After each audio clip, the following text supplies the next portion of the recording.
ছাত্র দলের সন্ত্রাসীদেরকে বলতে চাই, আপনারা আগুন নিয়ে খেলছেন, আগুন নিয়ে খেলবেন না, বরদাস্ত করবে না বাংলাদেশে। আমরা সাবধান করছি, হুঁশিয়ার করছি, আপনারা জালেম হয়ে উঠবেন না। আমরা হাসিনার মতো ফ্যাসিস্টে সহ্য করি নাই। ছাত্রলীগের মতো সন্ত্রাসীদেরকে 17 জুলাই এই ঢাকা বিশ্ববিদ্যালয় থেকে ক্যাম্পাস ছাড়া করা হয়েছে। এই ক্যাম্পাসের একজন শিক্ষার্থীর উপর যদি হামলা হয়, সেটা আমাদের রক্তের উপর দিয়ে দিতে হবে। আমরা বেঁচে থাকতে তা হইতে দেব না। এবং একই সাথে বিশ্ববিদ্যালয়ের অথর্বা প্রশাসনকে বলতে চাই, অথর্বা প্রক্টর সাইফুদ্দিনের বলতে চাই, আমি বারবার ফোন দিচ্ছিলাম, ক্যাম্পাসের মধ্যে বহিরাগত নিয়ে এসে ছাত্রলীগের সন্ত্রাসীরা আমাদের ভাইদের উপর হামলা করছে। বিশ্ববিদ্যালয়ের ভিসিকে ফোন দিচ্ছিলাম, তারা কেউ ফোন ধরছে না। প্রভোস্ট স্ট্যান্ডিং কমিটির চেয়ারম্যানকে ফোন দিচ্ছিলাম, তারা ঘটনা জানেই না, তার শিক্ষার্থীদেরকে মেরে ফেলতেছে, কিন্তু তারা নাকি জানে না। তাদের এটা নিয়ে কোনো ধরনের ভাবনা নেই, তাদের চিন্তা হলো সে হচ্ছে পল্টন অফিস নিয়ে, তাদের এই বিশ্ববিদ্যালয়ের শিক্ষার্থীর নিরাপত্তা নিয়ে তাদের আর কোনো ভাবনা নেই। একই সাথে আমি পুলিশ প্রশাসনকে ফোন দিচ্ছিলাম, বিএনপি বিভিন্ন পর্যায়ে যারা নেতৃবৃন্দ তাদেরকে বলছিলাম, এই সন্ত্রাসীদেরকে আপনারা সামলান, কিন্তু কারো কোনো ধরনের ভ্রুক্ষেপ নাই। আমরা দেখতে পাচ্ছি আজকে রাষ্ট্রযন্ত্র, প্রশাসন, ছাত্রদল, বহিরাগত সন্ত্রাসী সবাই একাকার হয়ে আজকে বাংলাদেশের মানুষের উপর, ছাত্র সমাজের উপর নিপীড়কের ভূমিকায় তারা এসেছে। আমরা হুঁশিয়ার করছি, আপনারা জালেম হয়ে উঠবেন না। তুমি ভয় পাবে না, আমরা আছি তোমার সাথে। পুরো বাংলাদেশের ছাত্র জনতা আছে, সেই দ্বারা হচ্ছে প্রত্যেকের পরিচয় সহ আমরা সারা দেশের প্রত্যেকটা ক্যাম্পাসে, প্রত্যেকটা এলাকায় আমরা পোস্টার করবো, এবং তাদের প্রত্যেকের ডকুমেন্টেশন হবে, প্রত্যেকটা বিচার থেকে আসা হবে। আজকে মোসাদ্দিকের উপর হামলা হয়েছে, আজকে ঢাকা বিশ্ববিদ্যালয় সাংবাদিক সমিতির মাহিন সেক্রেটারির উপর হামলা হয়েছে, সভাপতির উপর হামলা হয়েছে, মাহি লিটন সহ বিভিন্ন পর্যায়ে যারা সাংবাদিক আছে তাদের উপর হামলা হয়েছে। এখন দেশের বিভিন্ন প্রান্তে শিক্ষকদের উপরে ছাত্র দলের সন্ত্রাসীরা হামলা করছে। তারা মনে করছে হামলা করে তারা রেহাই পাবে। আমরা হুঁশিয়ার করছি, এই প্রত্যেক সন্ত্রাসের বিচার এই স্বাধীন বাংলাদেশে ইনশাআল্লাহ। আজকে রাষ্ট্রযন্ত্র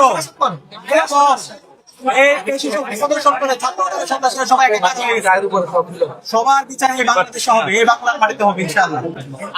তুমি ভয় পাবে না, আমরা আছি তোমার সাথে। পুরো বাংলাদেশের ছাত্র জনতা আছে, সেই দ্বারা সময়ে সবসময় উঁচু রাখবা। বাংলার এই জমিনে ইনসাফ কায়েম হবে, এই সন্ত্রাসের রাজত্বের পাথর আমরা করবো ইনশাআল্লাহ। বর্তমান সরকারে অসংখ্য গুপ্ত রয়েছে, যেমন আমাদের পররাষ্ট্রমন্ত্রী, উনি একজন গুপ্ত সরকারে ছিলেন, সরকারের থাইকা উনি বিএনপির উদ্দেশ্য হাসিল করছেন, এখন বিএনপি ক্ষমতায় আসছে, উনি পররাষ্ট্রমন্ত্রী হয়েছেন। এরপরে আইনমন্ত্রীকে আমরা একইভাবে দেখতে পাই, যিনি সরকারের অ্যাটর্নি জেনারেল ছিলেন, তিনি গুপ্ত অবস্থায় ছিলেন, পরবর্তীতে উনি আইসা এখানে মন্ত্রী হয়েছেন। তো এই ধরনের নিজেদের গুপ্তগিরি ঢাকার জন্য তারা মূলত গুপ্ত শব্দটাকে তারা নিয়ে আসার চেষ্টা করা হয়েছে। লন্ডন থেকে নেতা তারেক রহমান এসে গুপ্ত শব্দ ব্যবহার করছে। গুপ্ত, জনগণ তাদেরকে গুপ্ত নামে ডাকে। এই গুপ্ত শব্দ রাজাকারের চেয়েও শক্তিশালী শব্দ হয়ে উঠবে ইনশাআল্লাহ। বলেন আমরা নাকি গুপ্ত নাকি সুপ্ত? লজ্জা। নিজেরা যারা গুপ্ত সুপ্ত হয়ে থেকেছেন, তা সেই লোক যদি আমাকে গুপ্ত বলে, আপনাকে গুপ্ত বলে, আপনার কেমন লাগবে বলেন? বছরের পর বছর দেশবাসী কিছু মানুষের ছায়াও দেখে নেয়। সেই মানুষ যদি আমাকে বলে আমি গুপ্ত না সুপ্ত, হ্যাঁ আপনি বলতেই পারেন আমি গুপ্ত ছিলাম কারাগারে, দফায় দফায়। আপনি যদি ওইটাকে গুপ্ত বলেন তাইলে আমি অবশ্যই গুপ্ত। আমি এদেশের মানুষকে বিপদের মুখে ফেলে দিয়ে আমি পালিয়ে যাইনি, আমি ইচ্ছা করলে পালিয়ে যেতে পারতাম। আমি শুধু না, আমার সহকর্মীরা পালিয়ে যায়নি। নিশ্চিত মৃত্যু জেনে আমাদের সহকর্মীরা সাহস করে বাংলাদেশে ফিরে এসেছে।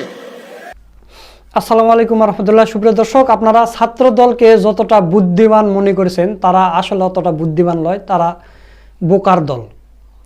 ছাত্রলীগের ফাঁদে পড়ে তারা শিবিরের সাথে সংঘর্ষে জড়িয়েছে। আপনারা দেখেছেন যে গতকালকে শাহবাগ থানার ভিতরে এবি জুবায়ের, ঝুমা এবং মোসাদ্দেককে পিটিয়েছে ছাত্র দলের নেতাকর্মীরা পুলিশের সামনে, থানার ভিতরে, যেখানে থানার ভিতরে মানুষের নিরাপত্তা দেওয়ার কথা, সেখানে তারা মব সৃষ্টি করে ডাকসুর প্রতিনিধিদের পিটিয়েছে এবং শিবিরের নেতাদের পিটিয়েছে। এবি জুবায়ের, মোসাদ্দেক এবং ঝুমাকে পিটিয়েছে। ঝুমা একজন মেয়ে, তারপরেও কিন্তু ছাড় পায়নি থানার ভিতরে। শুধু ডাকসুর প্রতিনিধি শিবিরকে নয়, 10 জন সাংবাদিককেও পিটিয়েছে, এমনকি তাদের নিজেদের সাংবাদিককেও পিটিয়েছে। শিবির সন্দেহে সেই সাংবাদিককে পিটিয়েছে। পিটানোর পরে পরবর্তীতে জানা গেল যে ওই সাংবাদিক একজন নেতার হয়ে কাজ করেন, নেতার হয়ে তিনি মানে নেতার পেজের অ্যাডমিন সে। যে দেখেন তাকে আটক করা হলো ভুয়া সাংবাদিক হিসেবে, এবং তার এই যে ফেক আইডি গুলো আপনারা দেখেন, এই আরো অনেকগুলো নাকি সে লগ আউট করেছে। এই হচ্ছে তাদের অবস্থা। তো দর্শক, ঘটনাটা কি আমি এখন আপনাদের বলি। ছাত্রলীগের এক নেতা ডাকসুর প্রতিনিধি আব্দুল আল মাহমুদের নামে একটা ফটোকার্ড বানাইছে, ভুয়া ফটোকার্ড এআই দিয়ে। তারেক রহমান এবং জাইমা রহমানকে নিয়ে তার ছবি স্ক্রিনশট দিয়ে নিয়ে ডাকসু প্রতিনিধি আব্দুল আল মাহমুদের আইডির ওখান থেকে স্ক্রিনশট নিয়ে ছাত্রলীগের নেতা এটা ছড়াইছে। ছড়ানোর পরে ছাত্রদল নেতারা এটা লুফে নিয়েছে যে এই ডাকসু প্রতিনিধি এটা করেছে, চলো এখন তাকে ধরি। এরপর ওই মাহমুদকে একের পর এক হুমকি দেওয়া হয়, হত্যার হুমকি দেওয়া হয় ফোনে, মেসেঞ্জারে। তো পরবর্তীতে সে কী করলো, যে যেহেতু সে নিজে পোস্ট করেনি, অন্য একজন স্ক্রিনশট দিয়ে নিয়ে এডিট করে এটা পোস্ট করেছে, তখন সে শাহবাগ থানায় গেছে এবং সাথে ডাকসুর প্রতিনিধিরা গেছে। ডাকসুর প্রতিনিধিরা চিন্তা করছে যে আমাদের শিক্ষার্থীদের যে কোনো সমস্যা হলে সেটা তো আমাদের সলভ করতে হবে। এই কারণে এবি জুবায়ের, মোসাদ্দেক এবং ঝুমেরা সেখানে গিয়েছে। তারা চিন্তা করেছে যে আমরা থানার ভিতর যাচ্ছি, থানার ভিতর সবাই নিরাপদ, এই কারণে তারা বেশি জনবলও নিয়ে যায়নি, অল্প কয়েকজন গেছে। সেখানে ছাত্রদল নেতাকর্মীরা পরিকল্পিতভাবে এবং পুলিশের সাথে ছিল, পুলিশেরা মানে বেশিরভাগ পুলিশেরা তারা কয়েক ঘন্টা থানা থেকে আউট হয়ে গেছে, কয়েকজন পুলিশ ছিল, সেই পুলিশের সামনেই থানার ভিতরে এদেরকে পিটানো হয়েছে। তো পরবর্তীতে যখন জানা গেল যে এটা ছাত্রলীগ ছড়াইছে, সেটা লুফে নিয়েছে ছাত্রদল। পরবর্তীতে ছাত্রদলের রাকিব আবার দুঃখ প্রকাশ করেছে, ক্ষমা চেয়েছে। তো দর্শক, এই হলো ব্যাপার। আমার যে জানের হুমকি, আমাকে বলা হয়েছে যে তোকে যেখানে ভাবো সেখানে জবাই করব, তোর কল্লা ফালাই দিব। আমরা গিয়েছিলাম আমাদের জীবনের নিরাপত্তার জন্য, আমরা জিডি করব। সেখানে শাহবাগ থানা আমাদের নামে তো আমরা যেটার জন্য গিয়েছিলাম সে জিডি তো নেই, উল্টো আমাদেরকে যারা সাপোর্ট দিতে এসেছিল ডাকসু থেকে, বিশেষ করে এবি জুবায়ের এবং মোসাদ্দেক, এছাড়া আমাদের এক ছোট ভাই আসছিল, তাদেরকে প্রচন্ড লেভেলে মারধর করছিল। ইভেন তারা সাংবাদিকদের উপরেও হাত তুলতে কার্পণ্য করেনি। আজকে দুপুরে আমি আমার গতানুগতিক পড়ালেখা করতেছিলাম, হঠাৎ করে আমার মেসেঞ্জারে প্রচন্ড লেভেলে গালিগালাজ আসা শুরু করছে। তো আমি সচরাচর ফেসবুক যে অ্যাপটা সেটা ইউজ করি না, তো মেসেঞ্জার ইউজ করার কারণে মেসেঞ্জারে যখন এগুলো আসছিল, তো আমি গালিগালাজগুলো যারা করতেছিল আমি তাদেরকে জিজ্ঞেস করছিলাম যে হোয়াট হ্যাপেন্ড, কি হয়েছে। তো তারা আমারে বললো যে আমার নাম এবং আমার ছবি ব্যবহার করে নাকি এমন একটা পোস্ট দেওয়া হয়েছে যেটা তারেক রহমান এবং তার মেয়েকে নিয়ে খুব নোংরা একটা এআই জেনারেটেড ছবি পোস্ট করা হয়েছে, যেটার ভিত্তিতে তারা আমাকে বলতেছিল এটা নাকি আমি পোস্ট করেছিলাম। পরে আমি তাদেরকে বলেছিলাম যে আপনারা আমার আইডিতে এরকম কোনো কিছু পাবেন না, এটা আমি করি নাই। আমি তখন থেমে গিয়েছিলাম, কিন্তু অনবরত এটা আসতেছিল। এরপরে বিভিন্ন গ্রুপের মাধ্যমে এটা ছড়ানো শুরু হয়েছিল। পরে আমি খুঁজে দেখলাম যে এটা মূলত একটা ছাত্রলীগের ছেলে, সে এটা পোস্ট দিয়েছে আর আমার ছবি এবং আমার নাম ব্যবহার করেছে। আর এটার ফলে আমার যে জানের হুমকি, আমাকে বলা হয়েছে যে তোকে যেখানে ভাবো সেখানে জবাই করব, তোর কল্লা ফালাই দিব, এরকম যখন অনেক আসা শুরু করছে, তখন আমি আমার জীবনের নিরাপত্তা শঙ্কিত হয়ে আমি শাহবাগ থানায় জিডি করতে 6টা নাগাদ আমার সলিমুল্লাহ মুসলিম হল থেকে বের হয়েছিলাম। তো আমি যখন গিয়েছিলাম জিডি করার জন্য, তখন প্রথমে তারা জিডি নিচ্ছিল না। তারপরে আমরা একটা রুমে গিয়েছিলাম, সম্ভবত উনি অপারেশন অফিসার ছিলেন। তো ওই রুমে যখন গিয়েছিলাম তখনই দেখলাম যে ছাত্রদল নেতা সাহসের নেতৃত্বে অনেকে দৌড়ে এসে আমাদেরকে মারার জন্য একটা কেমন জানি একটা অবস্থা করছিল। আমরা মব ক্রিয়েট করতেছিল। আমরা তখন রুমের ভিতরে ঢুকে যাওয়ার পরে তারা রুমের ভিতরে ঢুকেই জোরে জোরে স্লোগান দেওয়া, আমাকে গালিগালাজ করা, মেরে ফেলবো, কেটে ফেলবো, কল্লা ফেলাই দিব, এই করবো সেই করবো, এমন বিচ্ছিরি ভাষায় গালিগালাজ করছে যেটা আসলে বলার মতো না।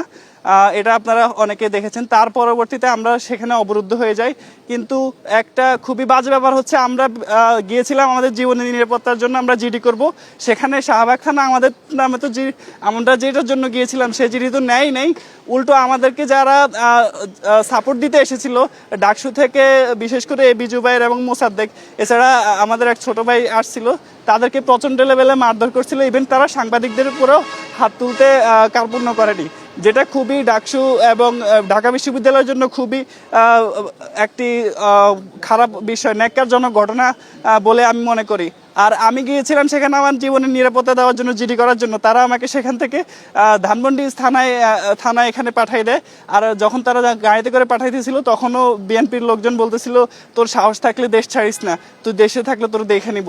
আপনারা একটা জিনিস চিন্তা করেন যে ছাত্রলীগকে ঘৃণা করার কারণে, ছাত্রলীগকে প্রশ্রয় দেওয়ার কারণে কিন্তু ডাকসুতে এই ছাত্রদলের একটা প্রতিনিধিও কেউ জিততে পারেনি। শিক্ষার্থীরা তাদের ঘৃণা করে এবং সেই একই ভুল তারা আবারও করলো। তাহলে ঢাকা বিশ্ববিদ্যালয়ের শিক্ষার্থীরা যদি ফুঁসে ওঠে তাহলে কিন্তু ছাত্রদলের নামগন্ধ কিছু থাকবে না। এরপর কি হলো দেখেন, এরপর থানায় জিডি করতে গেছে, এদেরকে বসে রেখে ছাত্র দলের সব নেতাকর্মীরা এসে এদেরকে পিটাইছে। পিটানোর পরও জিডি লাইনি। মাহমুদ বলতেছে যে আমি এই পোস্ট করিনি, আমার ছবি সেখানে স্ক্রিনশট দিয়ে নিয়ে আমার ছবি সেখানে এডিট করে বসে ছাত্রলীগ পোস্ট করেছে, আমি পোস্ট করিনি, আমাকে কেন হত্যার হুমকি দেবে? আমার জীবনের নিরাপত্তার জন্য আমি জিডি করতে এসেছি। সেই জিডি তো পুলিশ নেয়নি, পরবর্তীতে শাহবাগ থানা থেকে ধানমন্ডি থানাতে পাঠিয়ে দেওয়া হয়। তো ধানমন্ডি থানাতে আবার 3 জন শিবিরের নেতাকর্মীদের আটকে রাখা হয়। সারা রাত চেষ্টা করে ভোরের দিকে সাদিক কাইম তাদেরকে বের করে নিয়ে আসে। আমরা 2024 সালের 5 আগস্টে যখন দেখা গেছে মোসাদ্দেককে, এবি জুবায়েরকে যখন আটক করে পুলিশ, তখন কিন্তু বিএনপির মিডিয়া সেল থেকেই পোস্ট দেওয়া হয়েছিল। সেগুলো এখন সোশ্যাল মিডিয়া ভরপুর হয়ে গেছে, সবাই পোস্ট করতেছে এই বিএনপি আর এই বিএনপি। মাত্র 1 বছরের ব্যবধান বিএনপিরা পোস্ট করছে যে মোসাদ্দেকের মুক্তি চাই, এবি জুবায়েরের মুক্তি চাই, অথচ তাদেরকে এখন পিটাচ্ছে এবং নোংরা ভাষায় গালিগালাজ করতেছে। তো তাহলে দেখেন এদের শুভবুদ্ধি কবে উদয় হবে? এরা কিন্তু শিক্ষার্থীদের রোষানলে পড়ে গেছে, এই কারণে এদেরকে ভোট দেয়নি শিক্ষার্থীরা। অন্তত একজন প্রতিনিধি তো জেতার কথা ডাকসুতে, একজনও জিততে পারেনি। কেন জিততে পারেনি? এই ব্যবহার আচরণ করার কারণে। তারপরও আবার এই আচরণই তারা করতেছে এবং ছাত্রলীগের ফাঁদে পড়ে এরকম করতেছে। তো আপনারা জানেন যে বর্তমান সময়ে যে অবস্থা, তেল নেই, বিদ্যুৎ নেই, কিছু নেই। আপনি গ্রামে অবস্থা এতটাই খারাপ, মানে 24 ঘন্টার মধ্যে 6 ঘন্টাও বিদ্যুৎ থাকে না। আজকে সারা রাত বিদ্যুৎ নেই, ভোরেও বিদ্যুৎ নেই। 9টার দিকে আসলো, সকাল 9টার দিকে বিদ্যুৎ আসলো, আর কতক্ষণ থাকবে জানি না, তখন ভিডিও বানাচ্ছে।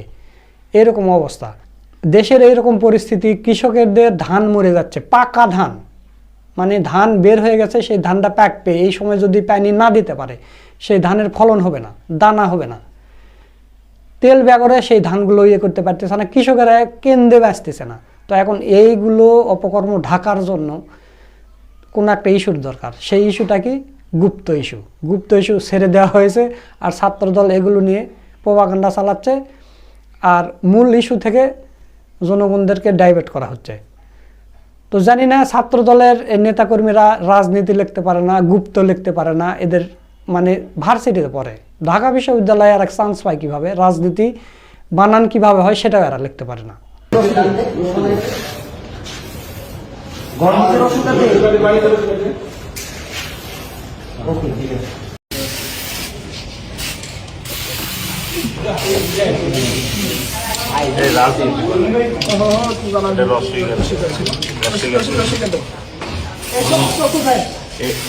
এটা রসিক আছে, রসিক আছে, ঠিক আছে,